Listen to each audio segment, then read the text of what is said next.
Hello बच्चों, जय Hind. Last time हम लोग डिस्कस किए थे कि लाइफ प्रोसेस में हमको क्या क्या चीजें पढ़नी है ना। न्यूट्रिशन हमने उसका इंट्रोडक्शन देखा था, रिस्पायरेशन देखा था, ट्रांसपोर्टेशन देखा था और रेस्पिरेशन देखा था। आज हम लोग आगे का टॉपिक पढ़ेंगे। आज हम लोगों को इंपॉर्टेंट टॉपिक पढ़ना है nutrition in plants and nutrition in animals. यानी कि ऑटोट्रॉपिक मोड ऑफ न्यूट्रिशन देखना है और हेटरोट्रॉपिक मोड ऑफ न्यूट्रिशन देखना है। ऑटोट्रॉपिक मोड ऑफ न्यूट्रिशन में हम लोग पूरी फोटोसिंथेसिस की रिएक्शन समझेंगे, जबकि हेट्रोट्रॉपिक मोड ऑफ न्यूट्रिशन में हम लोग parasitic, saprophytic, holozoic mode of nutrition देखेंगे। इसके साथ में होलोजोइक मोड ऑफ न्यूट्रिशन में हम लोग थोड़ी सी डिटेलिंग पढ़ेंगे। क्या क्या डिटेल में पढ़ेंगे? एक तो हम पढ़ेंगे अमीबा के बारे में कि अमीबा में होलोजोइक मोड ऑफ न्यूट्रिशन कैसा होता है। दूसरा पढ़ेंगे पैरामीशियम के बारे में। और अमीबा पैरामीशियम के साथ साथ में हम लोग डिटेल में पढ़ेंगे ह्यूमन डाइजेस्टिव सिस्टम। तो चलो स्टार्ट करते हैं हम लोग आज की क्लास। आज की क्लास में हम लोगों को क्या क्या पढ़ना है? आज की क्लास में हम लोगों को पढ़ना है न्यूट्रिशन इन आज की क्लास में पढ़ना है nutrition in plants and animals. Plants and animals. ठीक है, आज हम लोगों को न्यूट्रिशन पढ़ना है। किसमें न्यूट्रिशन पढ़ना है? प्लांट्स में और एनिमल्स में। तो सबसे पहले हम लोग बात करेंगे न्यूट्रिशन। न्यूट्रिशन थोड़ा सा इसकी डेफिनेशन देख लेते हैं। लास्ट टाइम तो डेफिनेशन पढ़ी है, लेकिन एक बार और देख लेते हैं। ठीक है, तो समझो न्यूट्रिशन क्या होता है।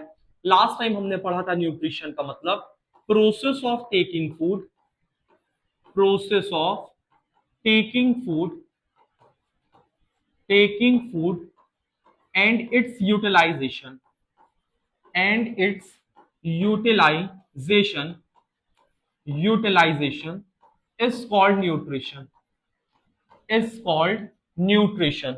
यानी जो प्रोसेस होता है खाने को लेने का और उसको यूटिलाइज करने का, उसको हम लोग क्या बोलते हैं? न्यूट्रिशन बोलते हैं। इसके बाद हमने क्या पढ़ा था? मोड ऑफ न्यूट्रिशन पढ़ा था। मोड ऑफ न्यूट्रिशन न्यूट्रिशन तो कितने मोड ऑफ न्यूट्रिशन पढ़े थे? दो। सबसे पहला था हम लोगों ने जो पढ़ा था वो ऑटोट्रॉपिक पढ़ा था, ऑटोट्रॉपिक मोड ऑफ न्यूट्रिशन। दूसरा हम लोगों ने क्या पढ़ा था? Heterotrophic heterotrophic mode of nutrition mode of nutrition nutrition. तो यहां दो मोड ऑफ न्यूट्रिशन समझना है, एक ऑटोट्रॉपिक मोड ऑफ न्यूट्रिशन, एक हेट्रोट्रॉपिक मोड ऑफ न्यूट्रिशन। यहां तक बात समझ में आ रही? अब हम लोग थोड़ा सा ऑटोट्रॉपिक मोड ऑफ न्यूट्रिशन थोड़ा डिटेल में पढ़ेंगे। चलो स्टार्ट करते हैं autotrophic mode of nutrition. Autotrophic mode of nutrition mode of nutrition nutrition autotrophic mode of nutrition में हम लोगों को यह पढ़ना है ऑटोट्रॉप्स होते क्या हैं। तो the organism who make their own food who make their own food। Autotrophs क्या होते हैं? ऐसे ऑर्गेनिज्म जो अपना खाना खुद से बना लेते हैं, उनको ऑटोट्रॉप्स हम लोग बोलते हैं। ये करते क्या हैं ऑटोट्रॉप्स? तो ये क्या करते हैं? They convert inorganic substance inorganic substance substance into organic substance into organic substance organic substance organic substance में कन्वर्ट करते हैं। ठीक है, तो जो ऑटोट्रॉप्स होते हैं, ऑटोट्रॉप्स क्या करते हैं बच्चा? ये इनऑर्गेनिक चीजों को किस में कन्वर्ट कर देते हैं? ऑर्गेनिक चीज में कन्वर्ट कर देते हैं। अब इनऑर्गेनिक क्या है, ऑर्गेनिक क्या है, आपके एनसीईआरटी में प्रॉपर वे में मेंशन है, वो अभी हम यहाँ पे बताते हैं। इनऑर्गेनिक चीज क्या होती है? अगर आप इसके एग्जाम्पल की बात करो तो इसमें आपको एग्जाम्पल एक तो प्लांट दिख जाएगा। प्लांट में ऑटोट्रॉपिक न्यूट्रिशन। एक बीजीए दिखेगा। बीजीए क्या होता है? Blue green algae. बीजीए क्या है? Blue green algae. और ब्लू ग्रीन एल्गी क्या है? साइनोबैक्टीरिया। साइनोबैक्टीरिया, ठीक है। तो जो साइनोबैक्टीरिया होता है, ब्लू ग्रीन एल्गी होता है, इसमें ऑटोट्रॉपिक मोड ऑफ न्यूट्रिशन होता है। और ऑटोट्रॉप्स क्या होते हैं? जो अपना खाना खुद से बना लेते हैं। ये इनऑर्गेनिक सब्सटेंस को किस में कन्वर्ट करते हैं? ऑर्गेनिक सब्सटेंस में। अब इनऑर्गेनिक और ऑर्गेनिक सब्सटेंस क्या होता है, इसके बारे में देखो ध्यान से। देखो इनऑर्गेनिक सब्सटेंस क्या है। यहां पे ये कार्बन डाइऑक्साइड और वाटर, कार्बन डाइऑक्साइड कैसा सब्सटेंस है? Inorganic, inorganic substance. ये इसको किस में कन्वर्ट कर देते हैं? ऑर्गेनिक सब्सटेंस में, ऑर्गेनिक सब्सटेंस में, ऑर्गेनिक सब्सटेंस में। और ये ऑर्गेनिक सब्सटेंस क्या है? Carbohydrate, carbohydrate. और अगर हम कार्बोहाइड्रेट के और डिटेल में जाएं तो ये क्या है? ग्लूकोज। ये क्या है बच्चा? ग्लूकोज है। तो ऑटोट्रॉपिक मोड ऑफ न्यूट्रिशन में हमने क्या पढ़ा? ऐसे ऑर्गेनिज्म जो अपना खाना खुद से बना लेते हैं वो ऑटोट्रॉप्स होते हैं। इसके बाद ये करते क्या है? जो भी इनऑर्गेनिक सब्सटेंस होता है। अच्छा, इनऑर्गेनिक सब्सटेंस क्या होता है? जिसका सोर्स नॉन लिविंग है। जो चीजें नॉन लिविंग से आ रही वो इनऑर्गेनिक है, और जो चीज लिविंग के अंदर बन रही है वो ऑर्गेनिक है। तो ये करते क्या है? इनऑर्गेनिक सब्सटेंस को किस में कन्वर्ट करते हैं? ऑर्गेनिक में। जैसे यहाँ पे कार्बन डाइऑक्साइड और वाटर है, ये किस में कन्वर्ट हो जाता है? कार्बोहाइड्रेट में, ऑर्गेनिक सब्सटेंस में, यानी कि ग्लूकोज में। ग्लूकोज प्लांट के अंदर बन रहा है तो वो ऑर्गेनिक सब्सटेंस है। यहां तक बात समझ में आ गई है? अब तुमको एक पॉइंट यहां पे और बताते हैं। जो प्लांट होते हैं, प्लांट, तो प्लांट प्रिपेयर करते हैं food, plant prepare food in the form of glucose. किस फॉर्म में? इन the form of glucose. Plant prepare करते हैं फूड ग्लूकोज के फॉर्म में, ठीक है। इसके बाद ट्रांसफर इसको करते हैं, transfer it in the form of, in the form of sucrose, sucrose. तो प्लांट फूड किस फॉर्म में प्रिपेयर करते हैं? ग्लूकोज के फॉर्म में। ट्रांसफर किस फॉर्म में करते हैं? सुक्रोज के फॉर्म में। जबकि स्टोर करते हैं, store in the form of, in the form of starch, ठीक है। तो प्लांट फूड प्रिपेयर करते in the form of glucose, transfer करते in the form of sucrose, store करते in the form of starch. यहां तक बात समझ में आई? जबकि अगर हम एनिमल्स की बात करें, एनिमल्स की बात करें तो एनिमल्स में जो मोड ऑफ न्यूट्रिशन है, जो मोड ऑफ न्यूट्रिशन है, न्यूट्रिशन है वो कैसा है? Heterotrophic, heterotrophic. तो एनिमल में mode of nutrition heterotrophic mode of nutrition है। यहां तक बात समझ में आई? और हेट्रोट्रॉप्स क्या करते हैं? ये डाइजेस्ट करते हैं फूड। यानी कि आप यहां पे ये समझ सकते हो कि जो हेट्रोट्रॉप्स हैं, हेट्रोट्रॉप्स, हेट्रोट्रॉप्स ये डाइजेस्ट करते हैं फूड, डाइजेस्ट करते हैं food with the help of enzyme, with the help of enzyme, enzyme. Heterotrophs अपना फूड कैसे डाइजेस्ट करते हैं? एंजाइम्स की मदद से डाइजेस्ट करते हैं। देखो, हेट्रोट्रॉप खाना कहां से पाएंगे? प्लांट से पाएंगे।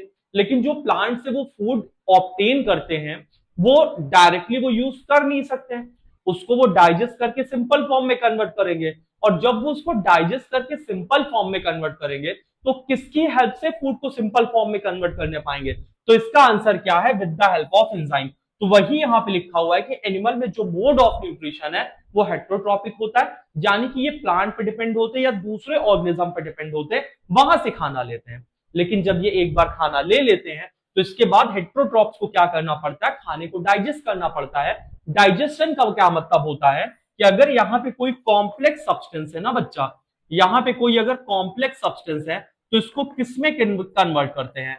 सिंपल फॉर्म में कन्वर्ट करते हैं। तो कॉम्प्लेक्स सब्सटेंस को ये सिंपल फॉर्म में कन्वर्ट करते हैं। किसकी हेल्प से कन्वर्ट करते हैं? एंजाइम्स की हेल्प से कन्वर्ट करते हैं। यहां तक बात समझ में आ रही? अब थोड़ा सा एंजाइम्स के बारे में आप लोग जान लो कि एंजाइम्स होता क्या है। अगर हम यहाँ पे एंजाइम्स की बात करें तो एंजाइम्स क्या होता है बाबू? Biological catalyst, biological catalyst, catalyst. तो एंजाइम, एंजाइम क्या है? बायोलॉजिकल कैटलिस्ट है। और इसका काम क्या होता है? It increase the rate of reaction, it increase the rate of reaction, it increase the rate of reaction. Enzyme biological catalyst है जिसका काम होता है कि ये रिएक्शन की रेट को क्या करता है? बढ़ा देता है। तो enzyme increase the rate of reaction without affecting the product, without affecting the, without affecting the, without affecting the product, without affecting the product. तो अगर एंजाइम्स की बात करें बाबू तो एंजाइम्स क्या होता है? एंजाइम्स बायोलॉजिकल कैटलिस्ट है जिनका काम होता है to increase the rate of reaction, reaction की रेट को बढ़ा देता है विदाउट अफेक्टिंग द प्रोडक्ट, यानी बिना प्रोडक्ट को अफेक्ट किए। यहां तक बात समझ में आ गई है? इसके बाद एनसीईआरटी आपकी एक बात और बताती है कि जो एनिमल्स होते हैं, एनिमल्स, जैसा कि अभी आपने पढ़ा है, प्लांट खाना किस फॉर्म में स्टोर करते हैं, स्टार्च के फॉर्म में। तो एनिमल्स भी किसी ना किसी फॉर्म में फूड स्टोर करते हैं। तो एनिमल्स किस फॉर्म में फूड स्टोर करते हैं ये समझो। तो एनिमल्स स्टोर करते हैं food, animals store food, store food in the form of, in the form of, in the form of glycogen, glycogen. Animals खाना स्टोर करते हैं किस फॉर्म में स्टोर करते हैं बाबू, ग्लाइकोजन के फॉर्म में स्टोर करते हैं। यहां तक में कोई प्रॉब्लम तो नहीं ना, एनिमल्स फूड स्टोर करते हैं इन the form of glycogen, glycogen के फॉर्म में स्टोर करते हैं। इसके बाद आपकी बुक में एक कॉन्सेप्ट दिया गया है सिंपल कार्बोहाइड्रेट का, सिंपल कार्बोहाइड्रेट, सिंपल कार्बोहाइड्रेट। तो सिंपल कार्बोहाइड्रेट का एग्जांपल क्या है, यहां पे ग्लूकोज है।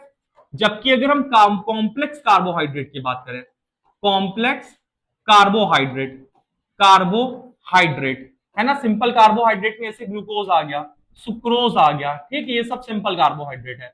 कॉम्प्लेक्स कार्बोहाइड्रेट में क्या है, जैसे ग्लाइकोजन, ग्लाइकोजन जैसे स्टार्च। तो ये सब कैसा कार्बोहाइड्रेट है, कॉम्प्लेक्स कार्बोहाइड्रेट। तो हम लोग सिंपल कार्बोहाइड्रेट के फॉर्म में फूड को यूज कर लेते हैं और कॉम्प्लेक्स कार्बोहाइड्रेट के फॉर्म में फूड को क्या कर लेते हैं, स्टोर कर लेते हैं। और ग्लाइकोजन स्टोर्ड फूड कहां पे है, ये स्टोर्ड फूड है आपका बाबू एनिमल में, एनिमल में। जबकि स्टार्च स्टोर्ड फूड कहां पे है, ये स्टोर्ड फूड है आपका प्लांट में। यहां तक समझ में आया है। इतनी बातें अब एनसीईआरटी से पढ़ लेते हैं, फिर आगे की हम लोग बात करते हैं, ठीक है।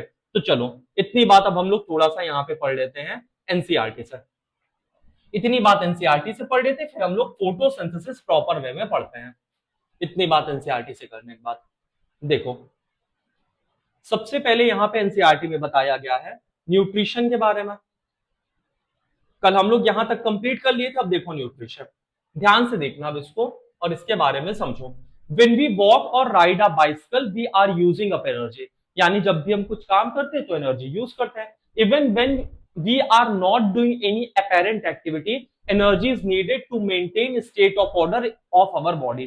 यानी कि जब भी आप कुछ काम भी नहीं करते लेकिन फिर भी आप जिस अवस्था में हो उस अवस्था को मेंटेन करने के लिए एनर्जी की जरूरत पड़ती है। We also need material from outside in order to grow, develop, synthesis and protein and other substances needed in the body. This source of energy and material is the food we eat. यानी कि जब भी हम कुछ काम करते हैं हमको कुछ काम करने के लिए एनर्जी चाहिए, और एनर्जी कहां से मिलेगी, फूड से मिलेगी जो कि हम लोग खाते हैं, ठीक है। और बाकी अलग अलग फॉर्म में मिलती है जैसे कार्बोहाइड्रेट, फैट, प्रोटीन, ये सारी चीजें। आगे देखो, how do living things get their food. अब लिविंग ऑर्गेनिज्म को उनका खाना कैसे मिलता है, तो the general requirement for energy and material is common in all organism but it is fulfilled in different ways. यानी कि एनर्जी रिक्वायरमेंट सब में सेम ही है लेकिन वो अलग अलग तरीके से पूरी होती है, यानी मोड ऑफ न्यूट्रिशन की बात कर रहा है। Some organism use simple food material obtain from inorganic sources.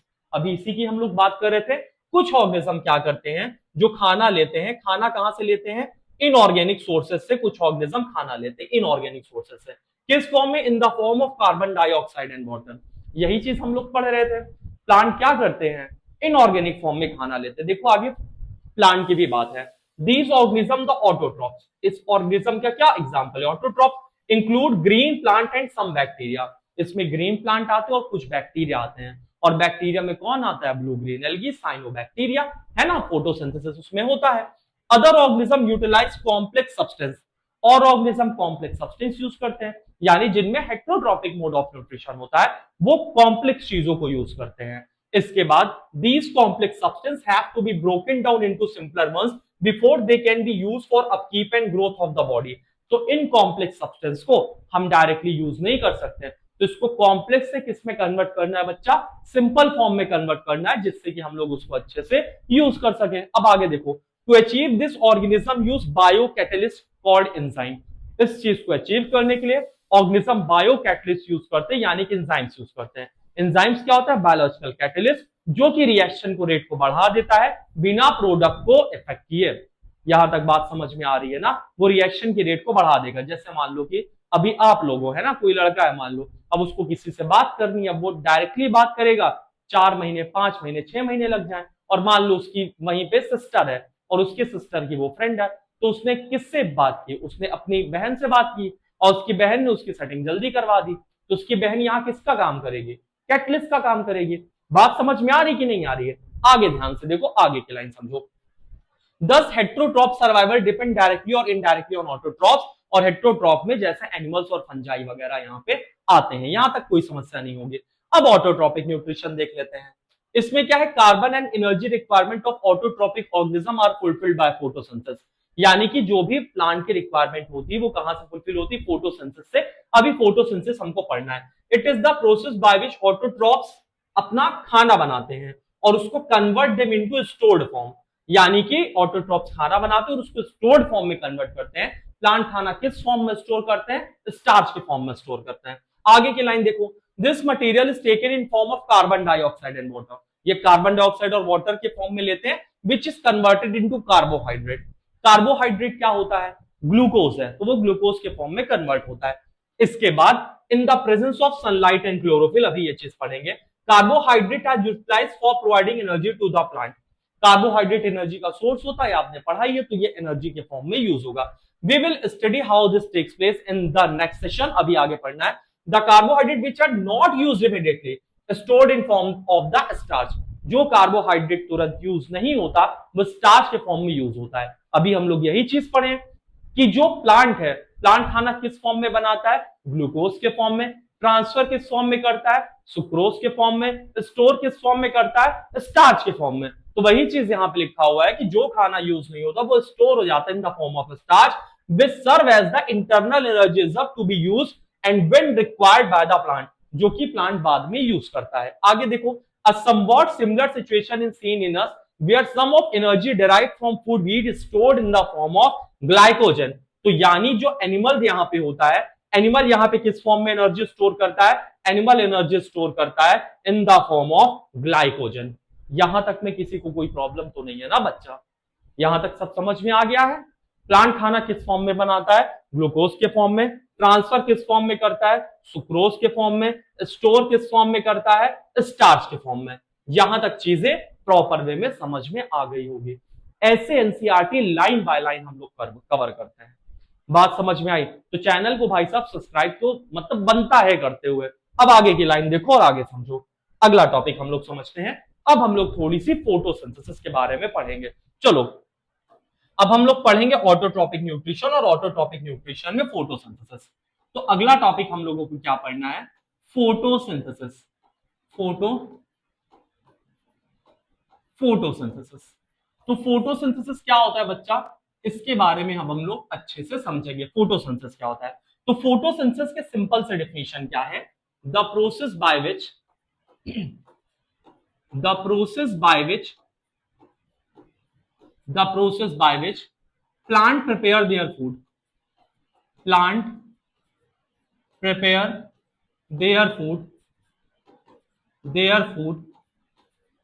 from, कहां से प्रिपेयर करता है, from carbon dioxide and water, from carbon dioxide and water है ना। तो फोटोसिंथेसिस क्या होता है, the process by which plant prepare their food from carbon dioxide and water in the presence of, किसकी प्रेजेंस में, इन the presence of sunlight and chlorophyll, किसके presence में, सनलाइट के प्रेजेंस में, इन the presence of sunlight and chlorophyll है ना, किस form में, इन the presence of sunlight and chlorophyll and form क्या चीज फॉर्म करता है, ये फॉर्म करता है एंड फॉर्म ग्लूकोज और क्या फॉर्म करता है, oxygen, glucose, oxygen and water. तो यहां पे जो ग्लूकोज है वो मेन प्रोडक्ट है, मेन प्रोडक्ट, जबकि यहां पे ऑक्सीजन और वाटर क्या है बच्चा, बाय प्रोडक्ट। ये क्या है, बाय प्रोडक्ट। एक बार इसको फिर से समझो, फोटोसिंथेसिस क्या होती है, the process by which plant prepare their food, एक ऐसा प्रोसेस जिससे प्लांट फूड प्रिपेयर करेगा from carbon dioxide and water, carbon dioxide और वाटर से, कैसे, इन the presence of sunlight and chlorophyll, sunlight और क्लोरोफिल की मदद से, एंड फॉर्म ग्लूकोज फॉर्म करेगा, उसके साथ बाय प्रोडक्ट निकलेगा ऑक्सीजन एंड वाटर। यहां तक बात समझ में आई। अब हम लोग फोटोसिंथेसिस के रिएक्शन पढ़ते हैं। तो फोटोसिंथेसिस के रिएक्शन क्या है, आपने बचपन से पढ़ा हुआ है, एक बार फिर से देख लो। इसकी रिएक्शन सिंपल सी यहाँ पे क्या है, ये यहाँ पे आपने लिख दिया कार्बन डाइऑक्साइड प्लस वाटर, किसकी प्रेजेंस में होता है बच्चा ये बताओ, सनलाइट, सनलाइट और क्लोरोफिल, क्लोरोफिल क्या बनेगा, glucose C6H12O6 plus O2 plus H2O। तो ये किसकी रिएक्शन हो गई है, ये फोटोसिंथेसिस की रिएक्शन हो गई। अब इसको थोड़ा सा बैलेंस करना है, बैलेंस करने के लिए सिंपल सा क्या करना है, यहां 6 लगाओ, ठीक है, यहां पे 12 लगा दो, इसके बाद ये छोड़ दो, यहां पे 6 लगा दो, यहां पे 6 लगा दो, तो 6 12 6 और 6, फोटोसिंथेसिस की रिएक्शन बैलेंस हो गई। समझ बात आई। अब यहां पे हो क्या क्या रहा है ये हम लोग समझेंगे, यानी कि events takes place, events takes place, takes place in photosynthesis, photosynthesis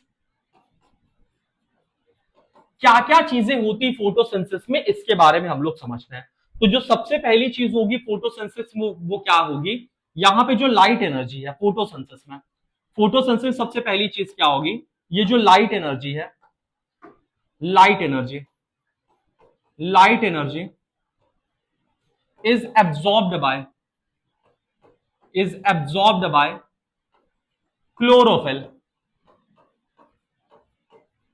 chlorophyll, यानी कि सबसे पहला काम जो क्लोरोफिल का होता है, क्लोरोफिल का काम क्या होता है, सनलाइट एनर्जी को एब्सॉर्ब करना।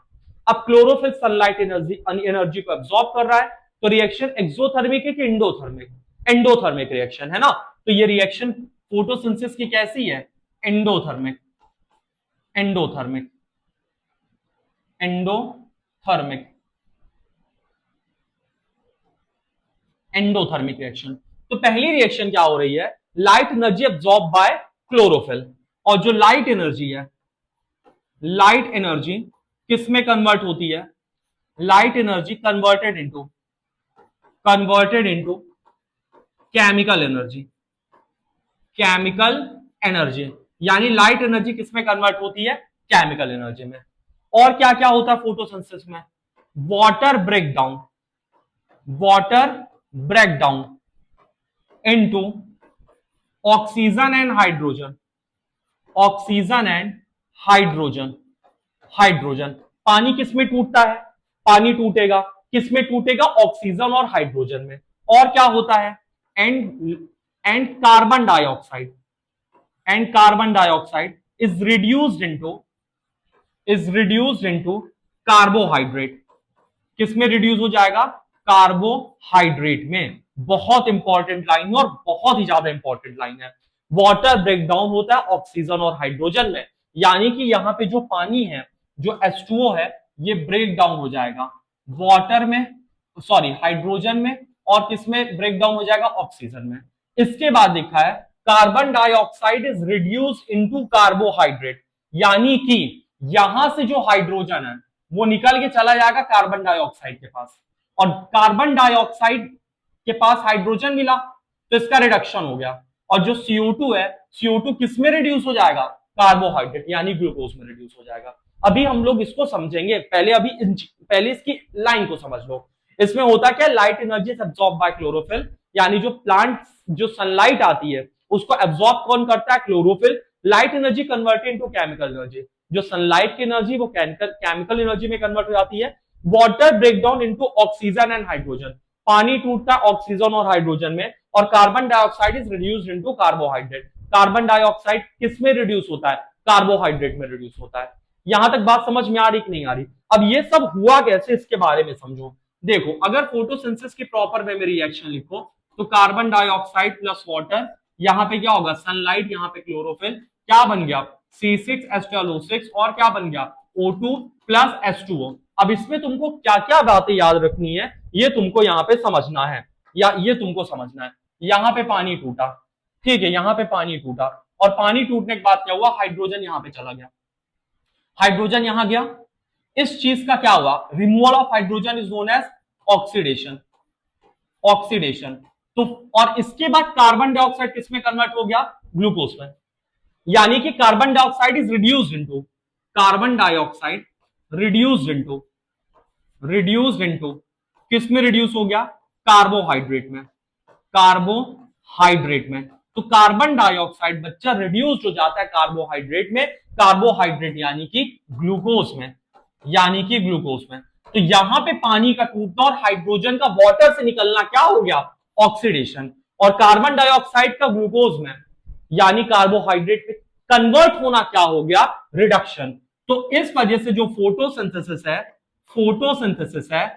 फोटोसिंथेसिस ये कैसे रिएक्शन है? ये है बच्चा रिडॉक्स रिएक्शन। फोटोसिंथेसिस कैसे रिएक्शन है? Redox reaction.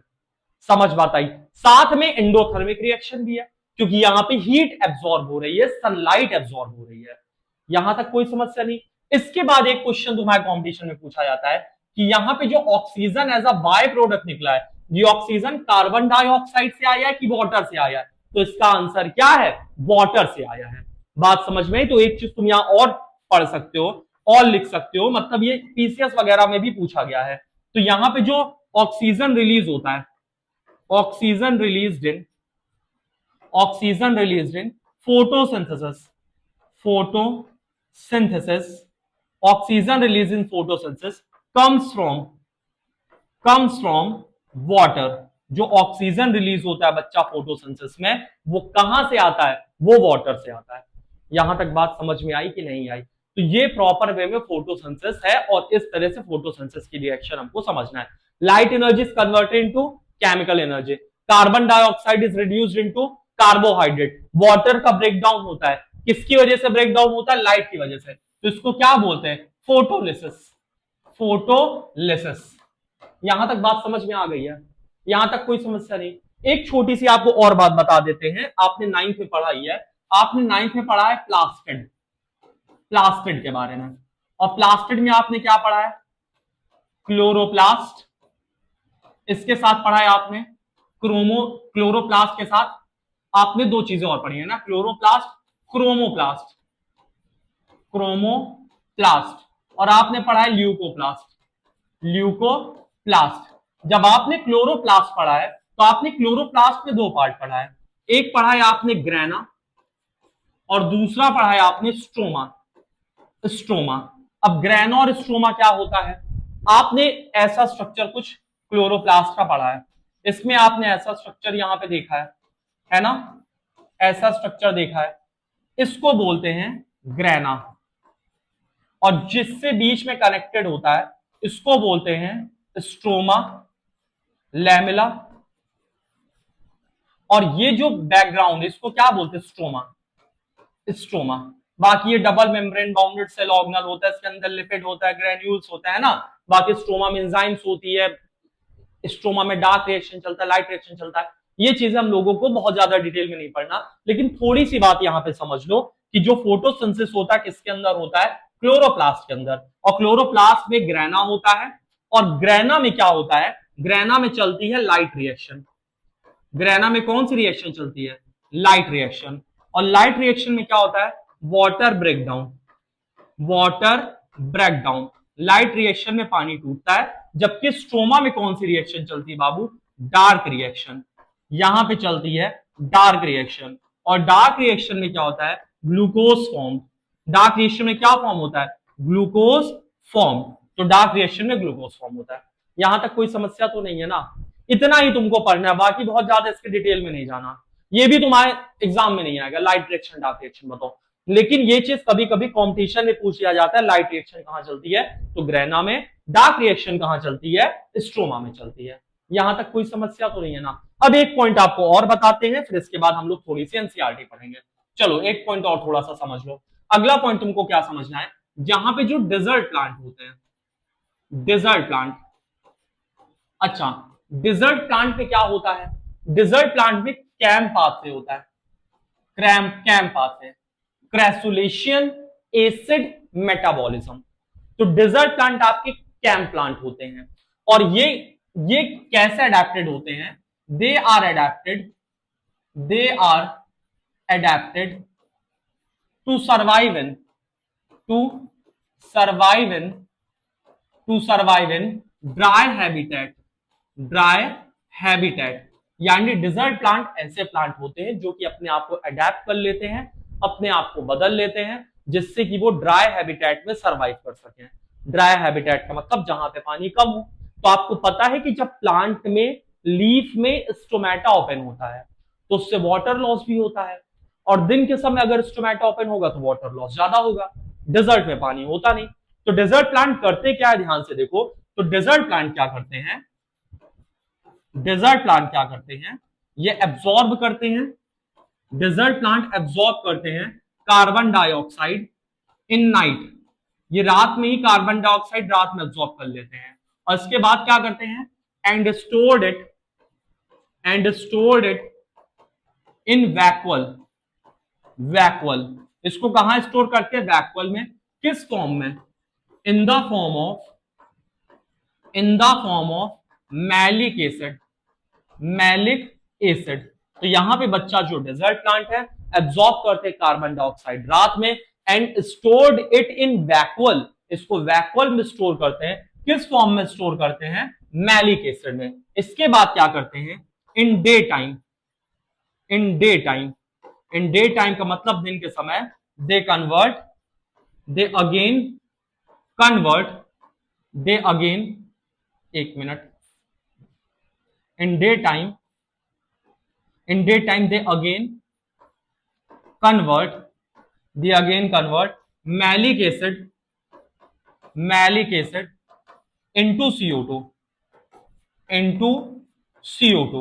तो दिन के समय मैलिक एसिड को किस में कन्वर्ट कर लेते हैं, CO2 में। इससे बेनिफिट क्या होता है, it help them, it help them, ये इनकी मदद करता है। किस चीज में मदद करता है, it help them to reduce loss of water, loss of water from stomata, from stomata, stomata। इससे ये क्या करते हैं, जो वाटर लॉस होता है स्टोमेटा से, उस वाटर लॉस को ये प्रिवेंट कर लेते हैं। यहां तक बात समझ में आ गई है। इसके बाद आपकी एनसीईआरटी में साइड में लीफ का एक स्ट्रक्चर दिया गया। उस स्ट्रक्चर के बारे में अगर हम लोग समझें तो वो स्ट्रक्चर कुछ ऐसा है। देखो ध्यान से, लीफ का जो स्ट्रक्चर है वो कुछ इस तरह से है। यहाँ पे एक ऐसा स्ट्रक्चर बना हुआ है, ठीक है। इसके बाद लीफ कुछ ऐसे बनाई हुई है, मतलब थोड़ा सा पतंग टाइप की लीफ बनी है। ध्यान से समझना लीफ के बारे में,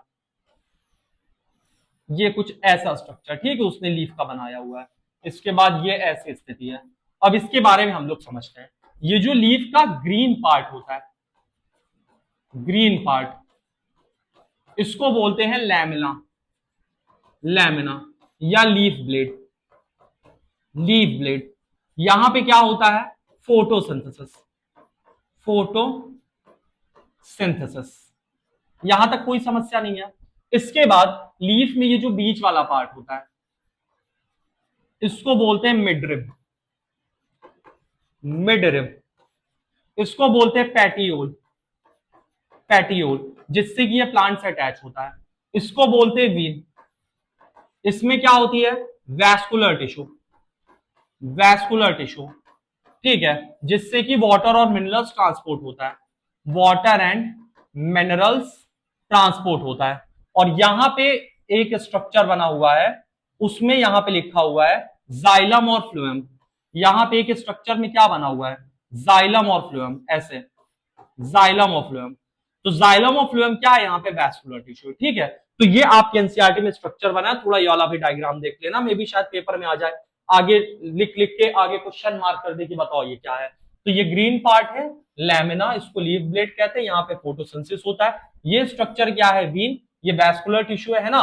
एक तो ये प्लांट को सपोर्ट करता है, ये प्लांट को सपोर्ट करता है, ठीक है, ये लीफ को सपोर्ट करता है, ताकि लीफ ऐसे मतलब खुली हुई रहे, जिससे कि फोटोसिंथेसिस अच्छे से हो, लाइट अच्छे से रिसीव हो। इसके साथ साथ में वाटर मिनरल्स भी ट्रांसपोर्ट करता है। बाकी ये मिडरिब है, ये जो बीच में है मोटी सी लाइन है ना, ये मिडरिब है, ये भी सपोर्ट का काम करती है, ठीक है। और बाकी इससे भी वाटर मिनरल्स वगैरह ट्रांसपोर्ट होते हैं। ये वाला पार्ट क्या है, पेटियोल है। इसके बाद आपके एनसीईआरटी में एक डायग्राम बना है, transverse sections of leaf, transverse section of leaf, यानी आपको पत्ती का ट्रांसफर सेक्शन निकालना है। तो जब आप उसका टीएस निकालोगे तो आपको क्या दिखेगा, ध्यान से देखो। ये सबसे पहले सबसे ऊपर की लेयर है लीफ की, ठीक है। तो प्लांट में जो आउटर मोस्ट लेयर होती है वो क्या होती है? एपिडर्मिस। एपिडर्मिस, ठीक है। तो ये सबसे ऊपर एपिडर्मिस है, ठीक है। और कौन सी है? Upper epidermis. Upper epidermis.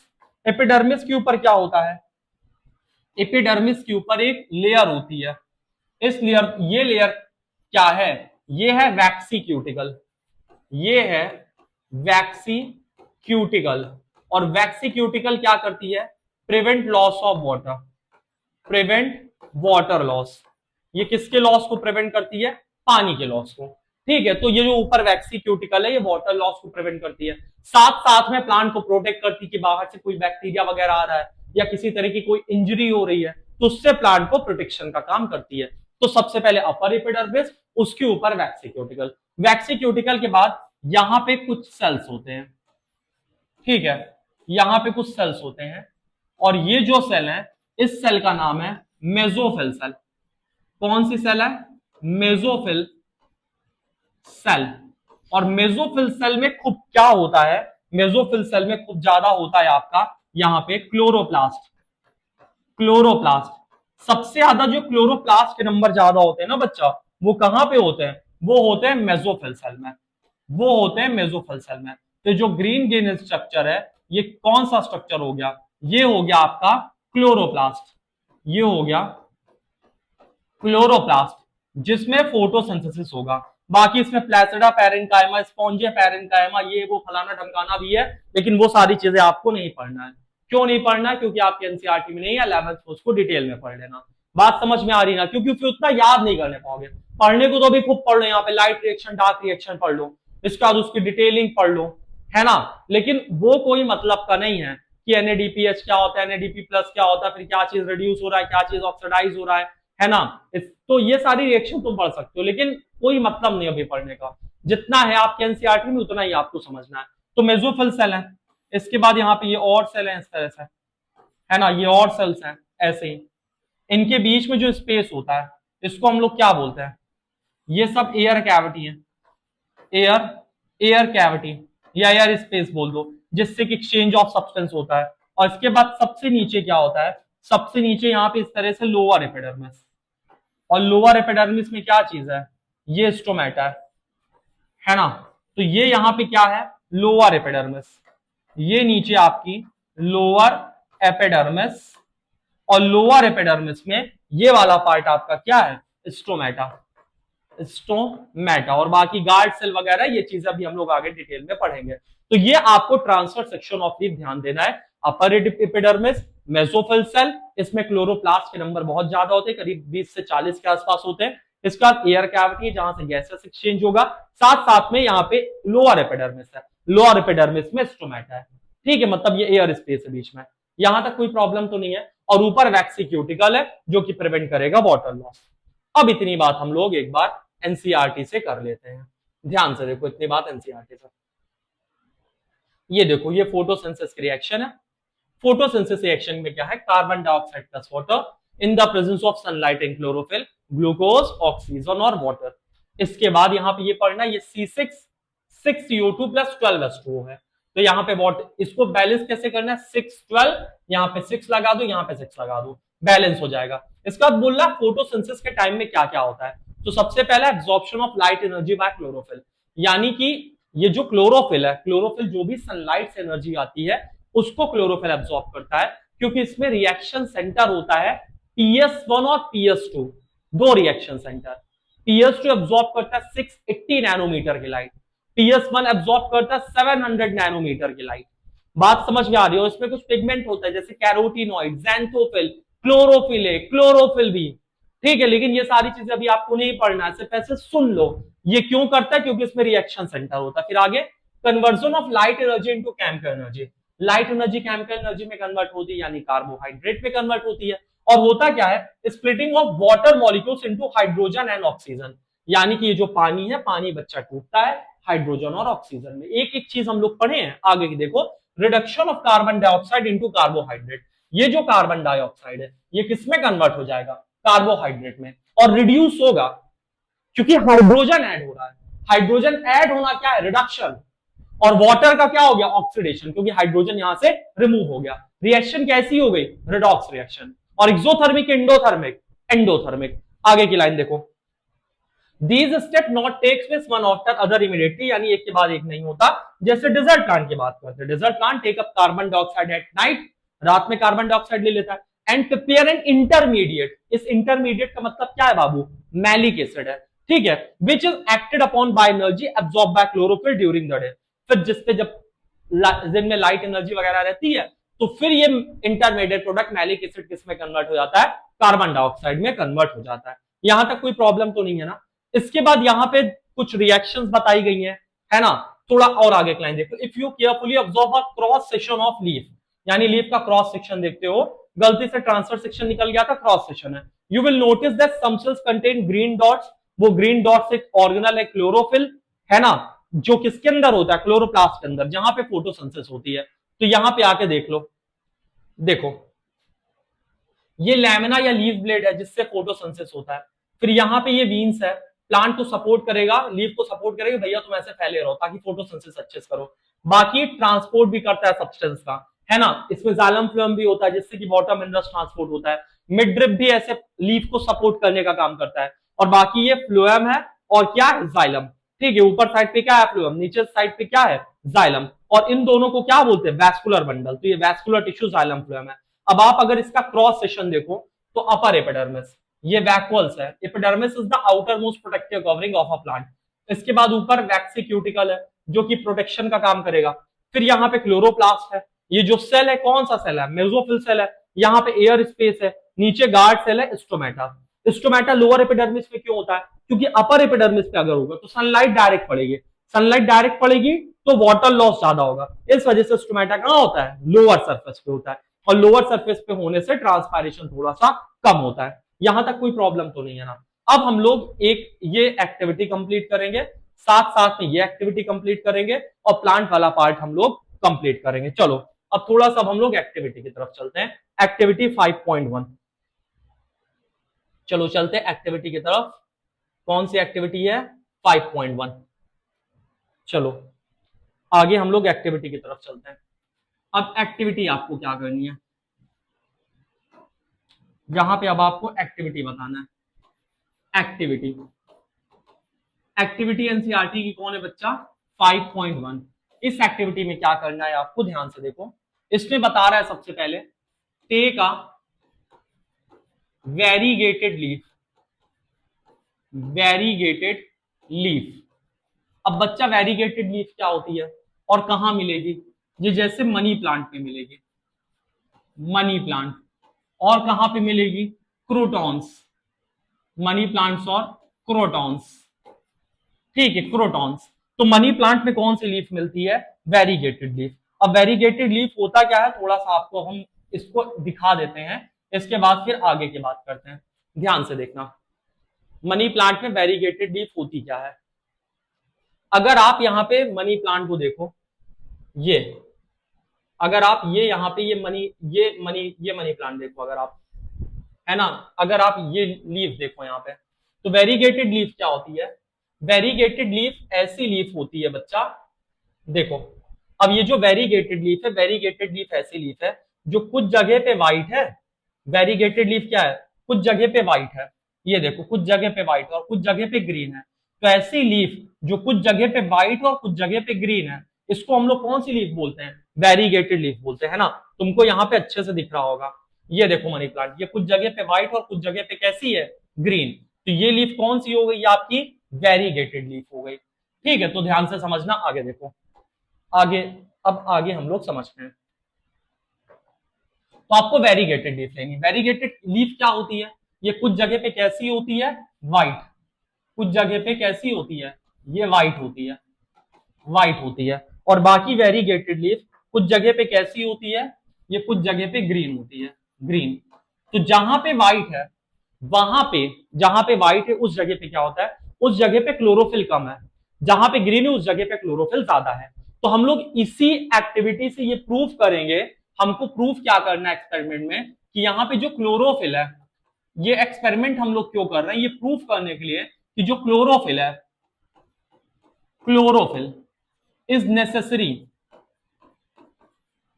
Necessary for photosynthesis, photosynthesis, synthesis. यानी इसमें हमको ये प्रूफ करना है कि क्लोरोफिल नेसेसरी है फोटोसिंथेसिस के लिए। अब इसके लिए तुमको करना क्या है, ध्यान से देखो।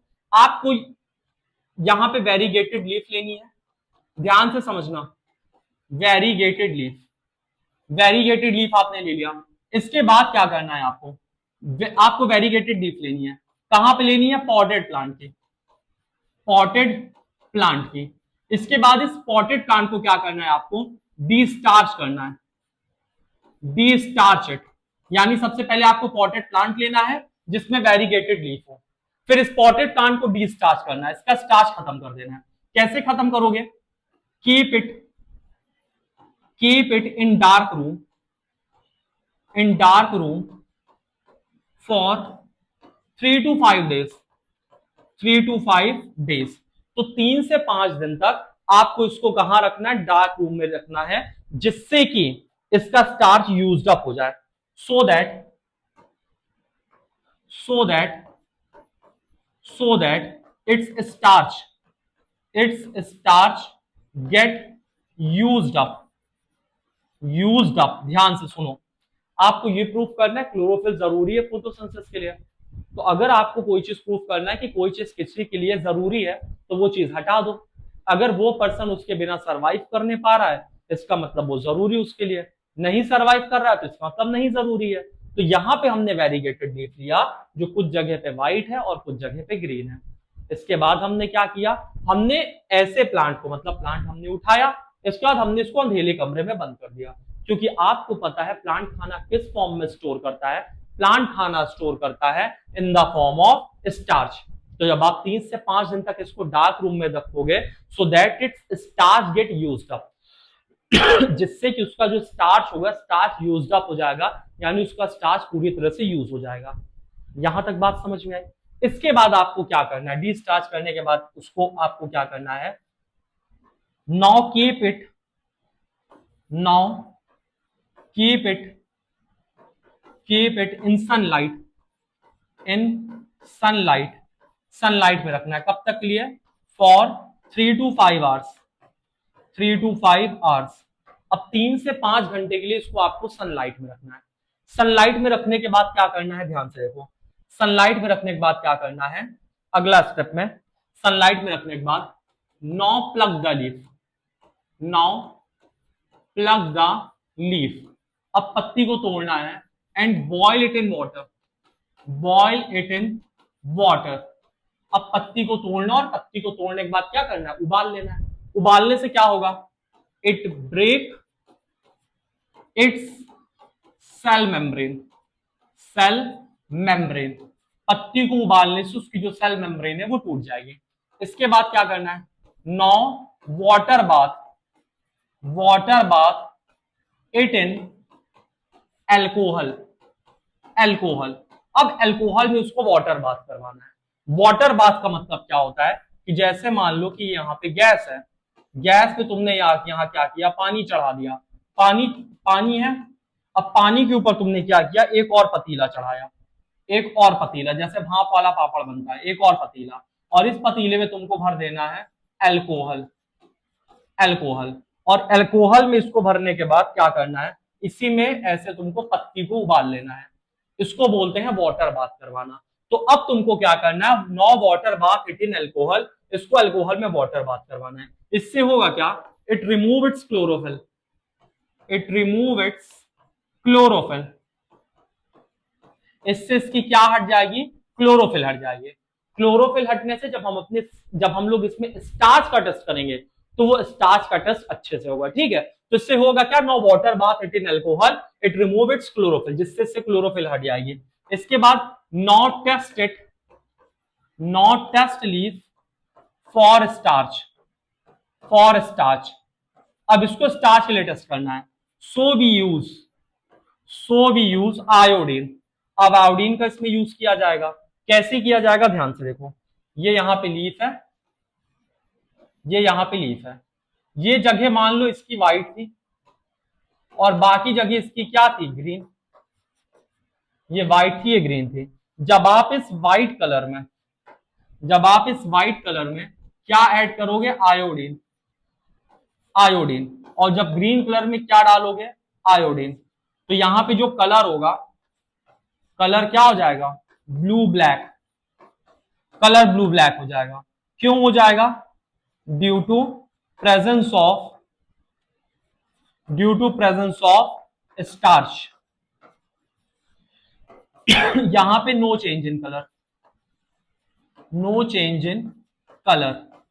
तो इस एक्सपेरिमेंट से प्रूफ क्या हुआ, इस एक्सपेरिमेंट से ये प्रूफ होता है कि यहां पे जो क्लोरोफिल है, chlorophyll is necessary for, chlorophyll is necessary for photosynthesis, photo SYNTHESIS, photosynthesis. तो इससे ये प्रूफ होता है कि क्लोरोफिल है, ये बहुत जरूरी है फोटोसिंथेसिस के लिए। यहां तक बात समझ में आई। अब देखते हैं अगर आपको ये डायग्राम से समझ में आ जाए तो इसके बारे में समझते हैं, ठीक है। Chlorophyll is necessary for photosynthesis, photosynthesis, ठीक है। इसके बारे में थोड़ा समझ लेते हैं कि क्लोरोफिल जरूरी है किसके लिए, फोटोसिंथेसिस के लिए। देखो इसको, chlorophyll is necessary for photosynthesis.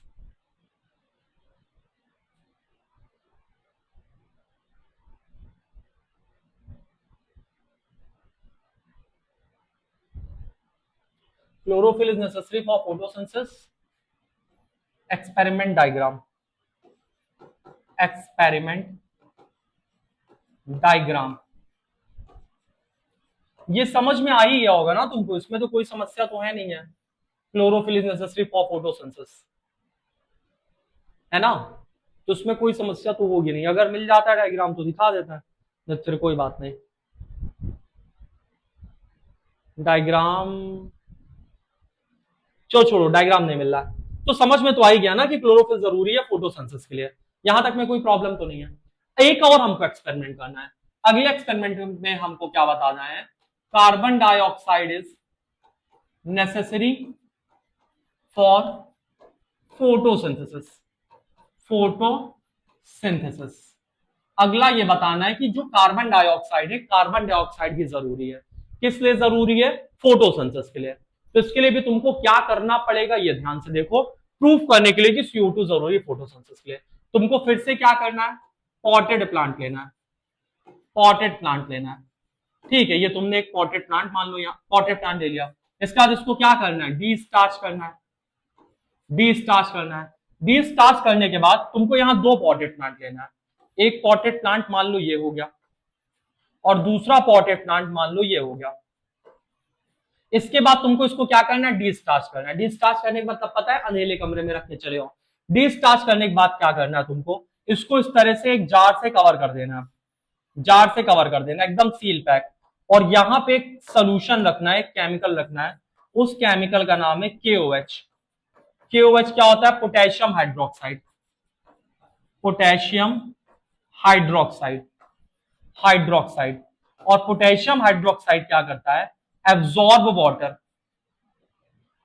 Absorb carbon dioxide, sorry, potassium hydroxide क्या एब्जॉर्ब करता है, कार्बन डाइऑक्साइड।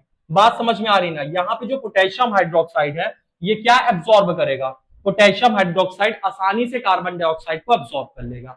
इससे यहाँ पे क्या नहीं रहेगा, कार्बन डाइऑक्साइड नहीं रहेगा। अब देखो ध्यान से क्या करना है, दो पॉटेड प्लांट्स लेना है, इसको डिस्टार्च कर लेना है। डिस्टार्च तुमको पता ही कैसे होगा। इसके बाद इसको कहां रखना है, now keep it in sunlight.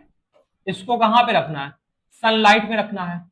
कितनी देर तक, 3 to 5 आवर्स, 3 से 5 घंटे के लिए इसको सनलाइट में रखना है। और ये सेटअप होगा तुम्हारा, इसको जार से ढक दो, एक में KOH रख दो, एक में KOH ना रखो, जिससे कि जो CO2 वगैरह थोड़ी बहुत हो वो भी KOH एब्जॉर्ब कर ले।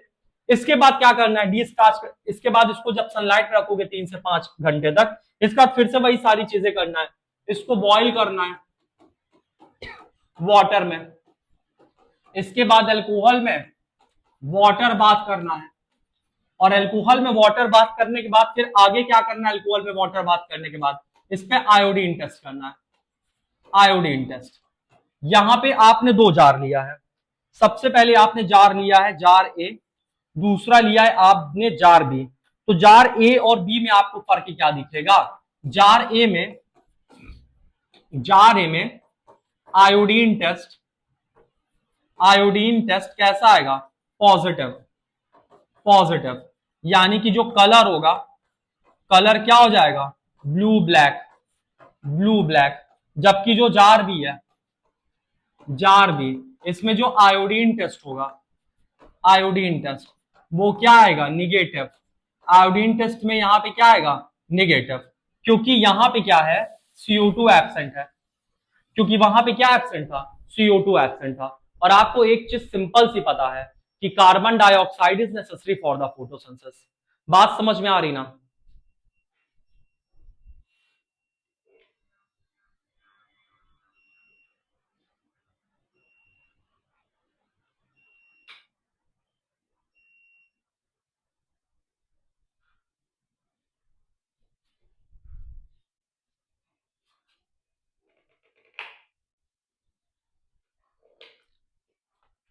यहां से आपको सिंपल से एक बात समझ में आ जाती है कि carbon dioxide is necessary for the photosynthesis. यहां तक बात समझ में आ रही है? इसके बाद एक टॉपिक यहां पे आगे और बचा हुआ है। अगले टॉपिक में हम लोगों को क्या पढ़ना है? अगले टॉपिक में हम लोग पढ़ेंगे कि जो प्लांट होता है, प्लांट में किस तरह से एक्सचेंज ऑफ गैसेस वगैरह होता है। ठीक है, प्लांट में एक्सचेंज ऑफ गैसेस कैसे होगा, क्या क्या चीजें होती है, इसके बारे में हम लोग देखेंगे। चलो ये बताओ, अभी तक हमने जितना पढ़ा उसको एक बार रिवाइज कर लेते हैं, ठीक है ना? चलो बताओ, सबसे पहले अभी तक हम लोगों ने जितना पढ़ा, तो सबसे पहले ये बताओ कि जो फोटोसिंथेसिस होता है, फोटोसिंथेसिस में कार्बन डाइऑक्साइड रिड्यूस होता है कि ऑक्सीडाइज होता है? तो फोटोसिंथेसिस में कार्बन डाइऑक्साइड रिड्यूस होता है। किस में रिड्यूस होता है? कार्बोहाइड्रेट में रिड्यूस होता है। ये पहली चीज तुमको समझ में आ गई। फोटोसिंथेसिस में carbon dioxide reduce into carbohydrate. Light energy किस में कन्वर्ट होती है? केमिकल एनर्जी में। ठीक है, तो इसमें क्या होती है? लाइट एनर्जी किस में कन्वर्ट हो जाती है? केमिकल एनर्जी में कन्वर्ट हो जाती है। यहां तक बात समझ में आ रही है? तो इतनी बातें अभी तक हम लोगों ने यहाँ पे प्रॉपर वे में कर ली है। अब चलो, अब आगे की अब हम लोग बात करते हैं थोड़ा सा। अब आगे की बात करते हैं। ये यहां तक हम लोगों ने ट्रांसफर सेक्शन वगैरह पढ़ लिया था। इसके बाद बाकी सारी चीजें हो गई थी। अब आगे की बात करते हैं। आगे देखो ध्यान से, आगे अब अगला टॉपिक हम लोग पढ़ेंगे। इतनी बात पहले एनसीईआरटी से कर लेते हैं। इतनी बात कर लेते हैं एनसीईआरटी से। कहां गई एनसीईआरटी? ये, चलो देखो, इतनी बात एनसीईआरटी से कर लेते। बीच बीच में थोड़ा सा पावर 19-20 हो गया था ना, तो उस वजह से थोड़ी सी प्रॉब्लम थी, लेकिन कोई बात नहीं। चलो आज की क्लास बच्चों हम लोग इतनी करते हैं ना, थोड़ा सा पावर वाली प्रॉब्लम हो रही है। आज की क्लास इतनी करते हैं, बाकी हम लोग नेक्स्ट क्लास में पढ़ लेंगे। ठीक है, तब तक के लिए जय हिंद।